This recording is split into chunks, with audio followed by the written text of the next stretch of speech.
আপনি দেখছেন হরিজন সংস্কার টিভি।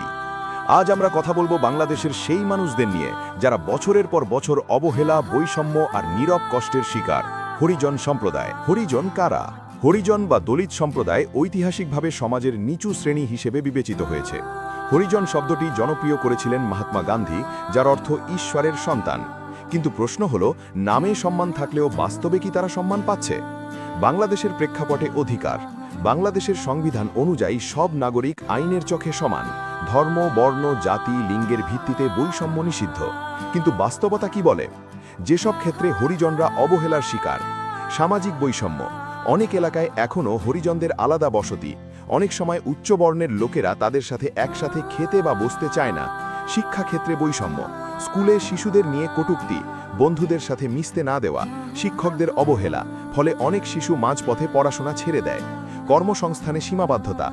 অনেকেই শুধুমাত্র পরিচ্ছন্নতা কর্মী বা ঝাড়ুদারের কাজেই সীমাবদ্ধ। অন্য পেশায় সুযোগ পেতে গেলে পরিচয় বাধা হয়ে দাঁড়ায়। বাসস্থানের সমস্যা। শহরের অনেক জায়গায় অস্বাস্থ্যকর পরিবেশে বসবাস, নিরাপদ পানীয়ের অভাব, ড্রেনেজ ব্যবস্থা নেই, সংকীর্ণ ঘরে বড় পরিবার। স্বাস্থ্যসেবায় অবহেলা, হাসপাতালে অবহেলা, সচেতনতার অভাব, অর্থনৈতিক সংকটের কারণে চিকিৎসা না পাওয়া। রাজনৈতিকভাবে ব্যবহার। নির্বাচনের সময় ভোটের জন্য ব্যবহার, কিন্তু পরে উন্নয়নের প্রতিশ্রুতি ভুলে যাওয়া। জমি ও সম্পত্তির অধিকার সংকট। অনেকের জমির কাগজপত্র নেই। সরকারি জায়গায় দীর্ঘদিন বসবাস করলেও উচ্ছেদের ভয়। সামাজিক অপমান। বিয়ে, সামাজিক অনুষ্ঠান, ধর্মীয় অনুষ্ঠানে অংশ নিতে বাধা। নিচু বলে অপমান করা। আইন প্রয়োগের দুর্বলতা।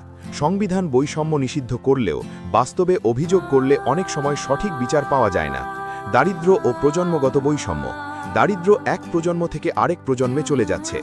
শিক্ষার সুযোগ না থাকলে চাকরি নেই, চাকরি না থাকলে উন্নতি নেই। এভাবেই একটি চক্র তৈরি হয়েছে। পরিবর্তনের উপায়।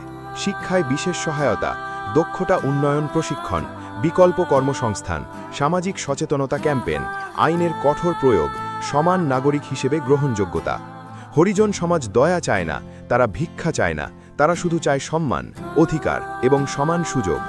বাংলাদেশ তখনই উন্নত হবে যখন দেশের প্রতিটি নাগরিক মর্যাদার সাথে বাঁচবে। আপনি দেখছিলেন হরিজন সংস্কার টিভি। সত্য তুলে ধরা আমাদের দায়িত্ব, পরিবর্তন আনা আমাদের কর্তব্য।